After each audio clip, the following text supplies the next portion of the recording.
Okay, Alright, so we're going. Hi, this is our project for interviewing entrepreneur. I'm Gavin. I'm Alushala. and I'm Jax, and this is our local entrepreneur. Hi, my name is Philip Basundil. I'm the owner of Milestone Therapy. We are a pediatric rehab company. We provide occupational therapy, physical therapy, and speech therapy, and play-based therapy all throughout North Carolina. We're in Charlotte, we're in Raleigh-Durham, we're in Wilmington, we're actually in the top parts of South Carolina. And we go to kids, we only work with kids that have special needs. So we go to their homes, their preschools, their daycares, their schools, wherever they're at, and we help provide therapy to them to make their lives better. All right, so we have a couple questions for you today to get to know more about your business. And all right, so what inspired you to start your own business? You know, I think it was trying to make the biggest impact on this world that I can. So when you think about going through life and a job that you're going to have, and then in the end, after your career's over, you want to look back and think, what kind of impact did I make? Did I help a lot of people out? Did I make the world a better place?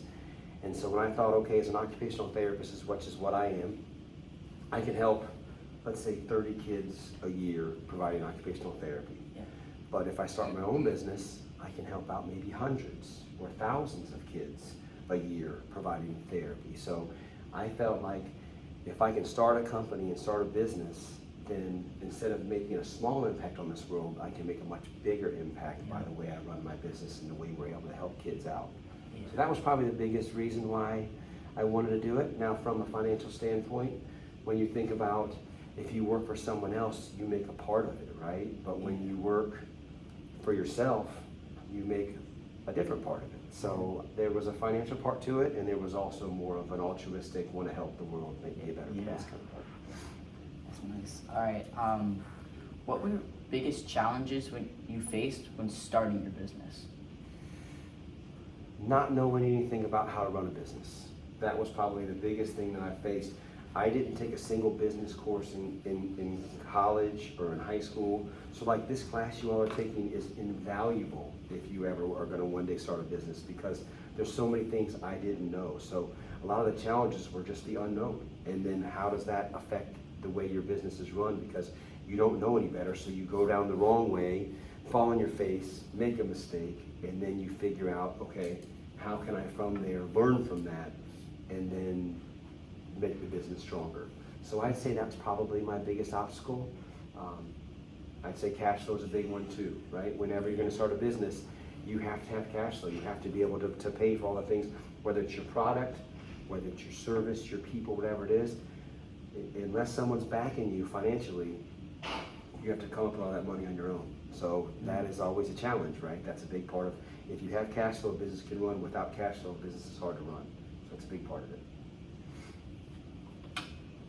What was the most valuable lesson you learned as an entrepreneur? Fail.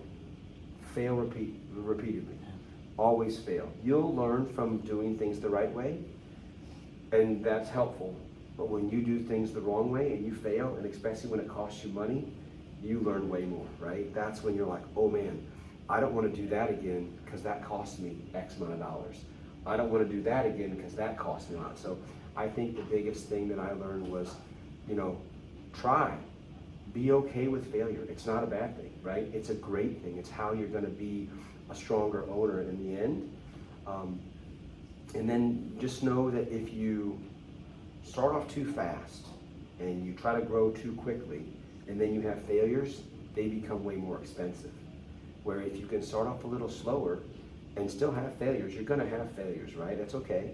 But then from there, you can go ahead and learn from them and then be stronger in the end. So I'd say that's probably the biggest thing that I've learned. What role does technology play in your business? That's a great question right now. So we've been in business for 22 years. And with that, for the longest time, we've had the same technology that has kind of run our company.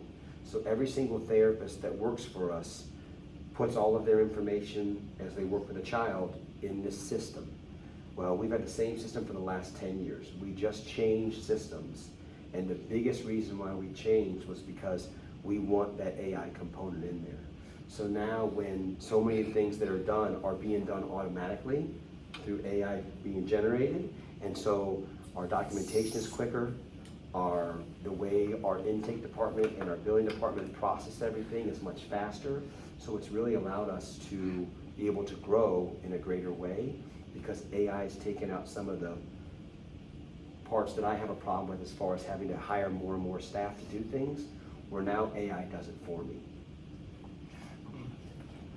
Okay. How do you stay motivated and inspired to run your business?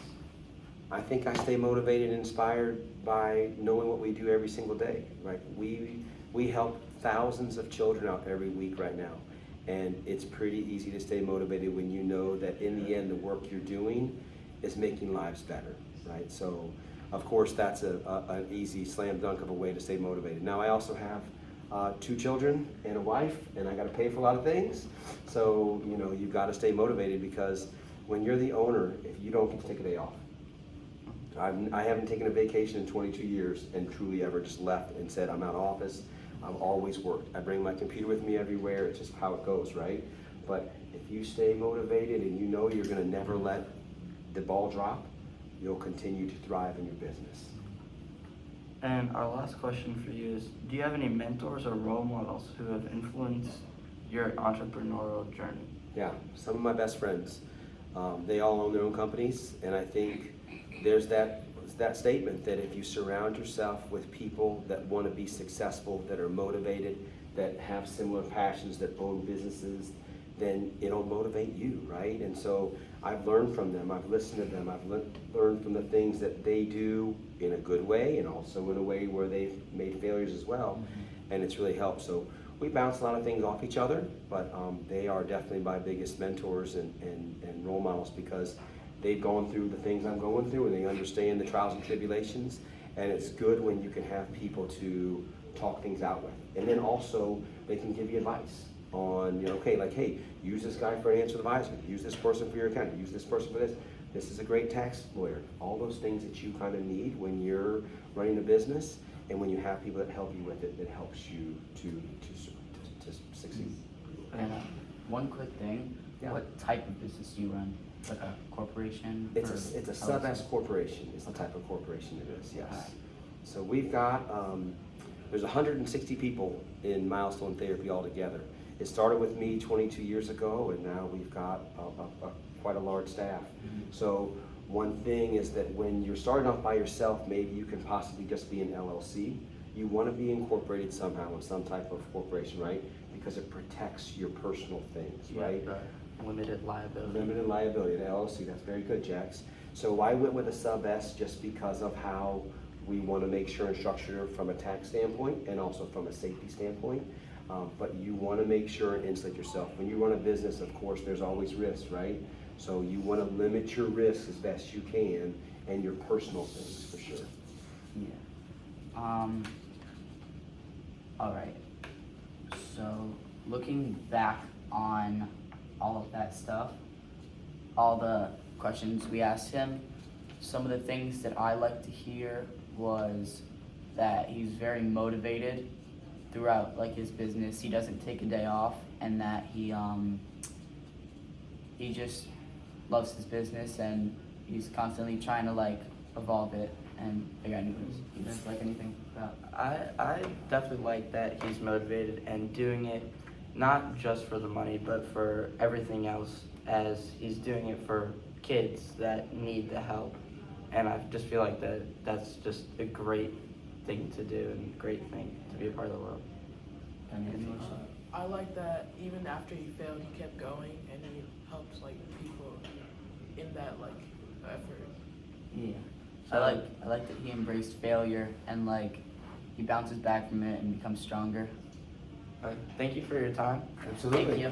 Thanks, guys. Appreciate it. Great job. Great job.